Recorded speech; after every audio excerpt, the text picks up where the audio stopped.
So I just went and double checked the rise and the run between the concrete pad at the bottom of the stair run and the deck that I'd built, mainly because it's been a couple of months since I did it last. But now we can confirm how many risers and how many treads or landings, runs we need to build our stringers. So I've got some 2x12s here. I'll be using my framing square and my stair stops, or stair gauges, which are these little brass pieces here, to lay out my stair stringers. So we're going to have 4 rises and 3 treads or runs. So we've got 33 inches of run, 28 inches of rise. We'll actually incorporate the final rise at the edge of the deck there. So these stringers will have 3 rises and 3 treads or runs, and then that last rise will be incorporated in the deck. So let's get started and lay these out.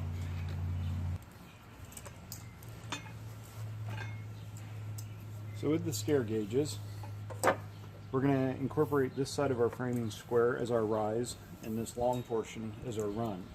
So with the little stair gauges here, we're actually going to install them at 7 inches and 11 inches. And those are kind of the ideal dimensions that you want. And in this situation, since I built the deck and the landing at the bottom, that concrete pad, exactly at a 7:11 ratio, I don't have any weird math where I have to figure out, 11 1/4 inches of run or 10 3/4 or any odd numbers. So that makes it real easy.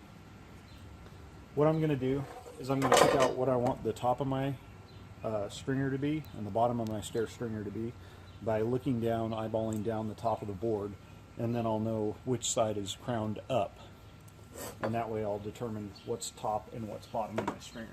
I'll come on around and take a look, and I just roll the board up on edge and eyeball down one side. So it looks like it's got just a slight crown this way, so this will be the top. So I'll just mark that so I don't forget.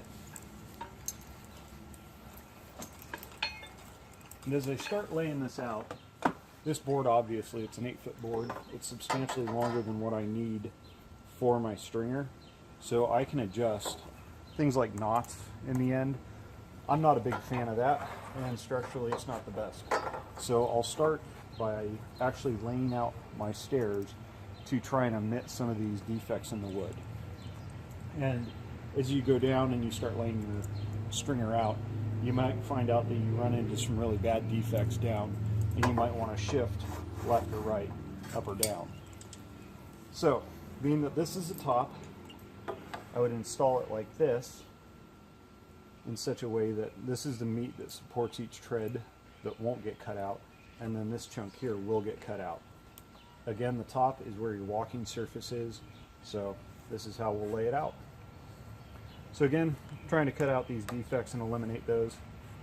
I can come back to around this area, and then I would basically just mark out my riser and my run, slide the gauge down until the square is right there at the previous one, mark it again, keep going for however many that I need.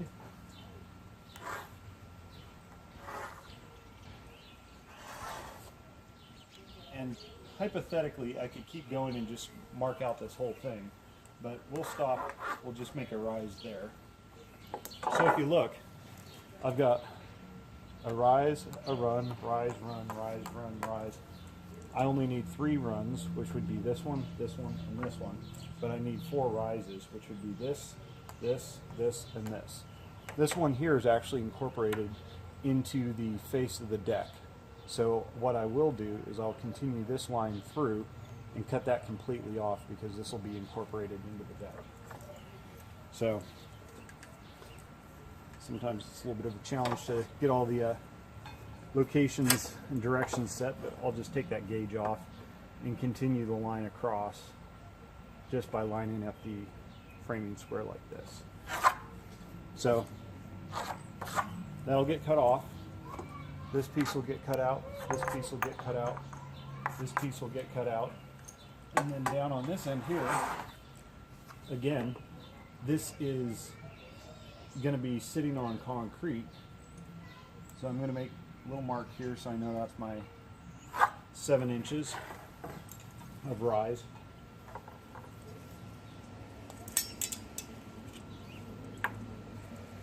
I'm going to take my framing square, and just for fun, for layout purposes, which makes it a whole lot easier, I'm going to line it up, square there, and go across.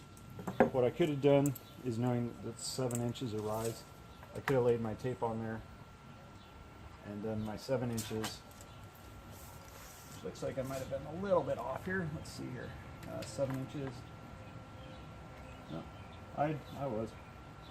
Right about there, 7 inches. So it never hurts to double check. It hurts not to, because you'll start wasting a lot of lumber. And I'll come down here 7 inches also. So I'll mark that line. And usually I cut the first one and then check it in place to make sure. And then I'll use that as a template to mark up my next stringers. So I'll make sure I'm not messing with that one. So this gets cut off, this gets cut off, and this will be my stringer here. Not a very big stringer, but it's big enough to do what I need. So there are several things to take into consideration. This is 7 inches right now, but I want to incorporate 7 inches, including the 2x6 treads that are going to go on top here.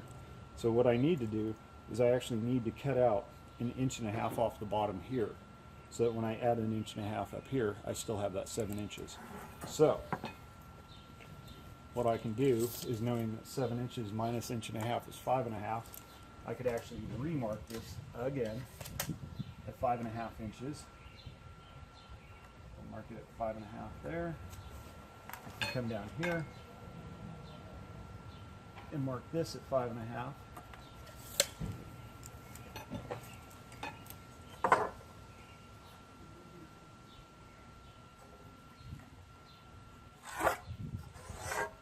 And all this gets cut off.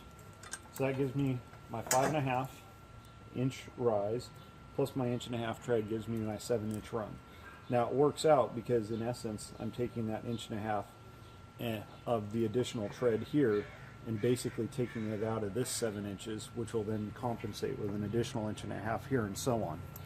So that is basically my stair tread, or stair stringer, and I will cut this out and we will set it in place and see how we did.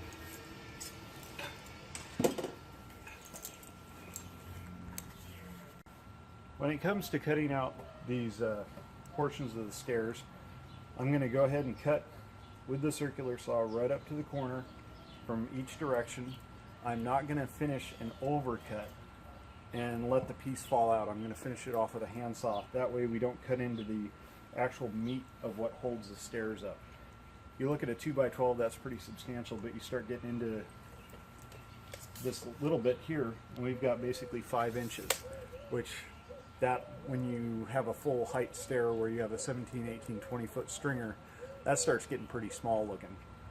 So you want to maximize the amount of structural material that you actually have. So I cut both sides, finish it off with a handsaw, and then I'll cut these last bits off here because it's a lot easier to cut a square cut. So we'll go ahead and do this. And I like to cut all in one direction, basically move down like this, and then come back and hit it from the other direction instead of going back and forth and back and forth and back and forth.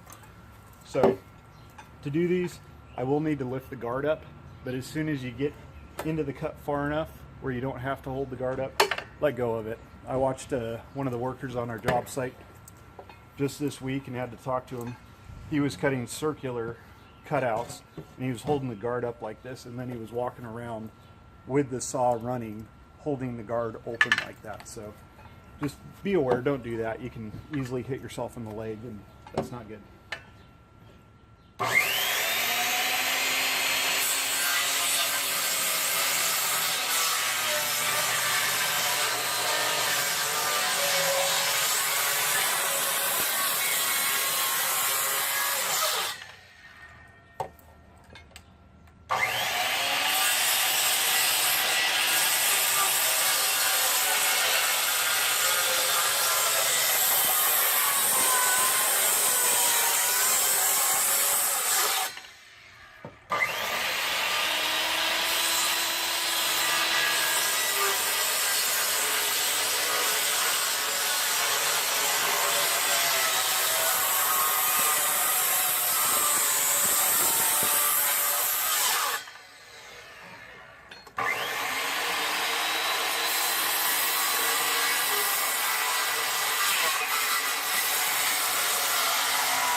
So I don't know if you noticed the trick I was using. I didn't hold the guard on every single one of these.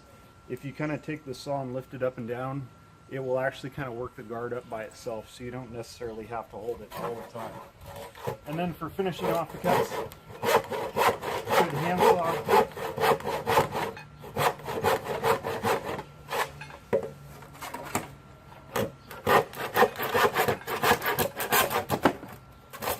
Kind of clean up that corner there.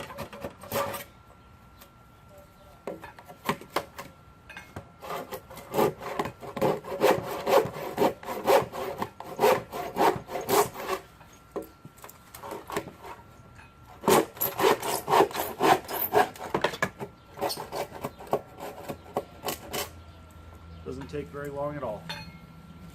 So on this last particular cut, you see I went partway through, didn't go all the way through, hold the board together so it sits on the sawhorses. I'll finish off this last cut here with the board supported most of the way, so when the stringer does fall off, I can hold it. By the time you do stairs, you'll have a mountain of these things laying around. Work.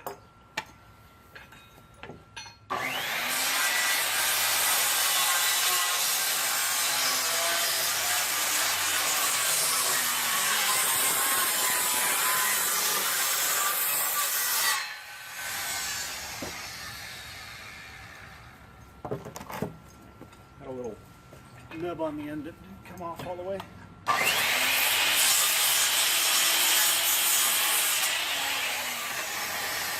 All right, let's take this over and see if it works. So now that we've got our first stringer cut, we're going to set it in place roughly just to see if it actually works like we were hoping.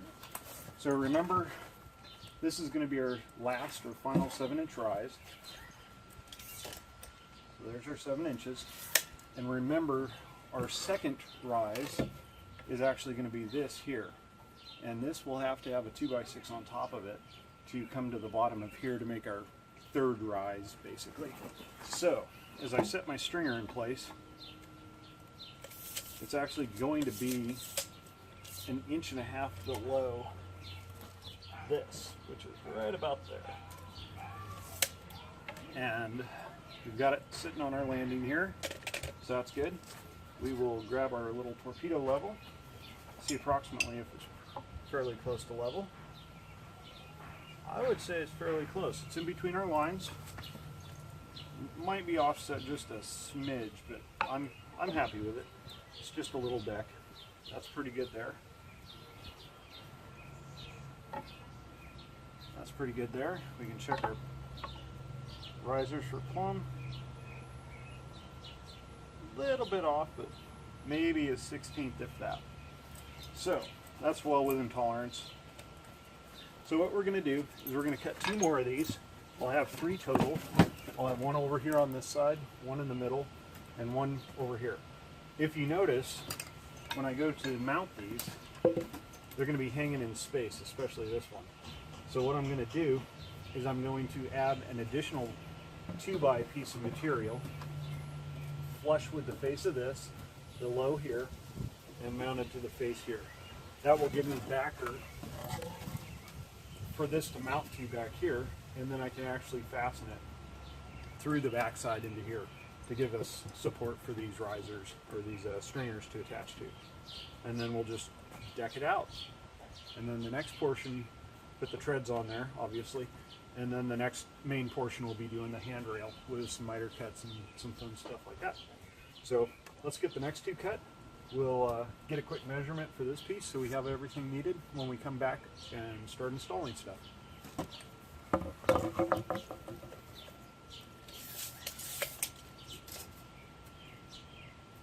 42 inch.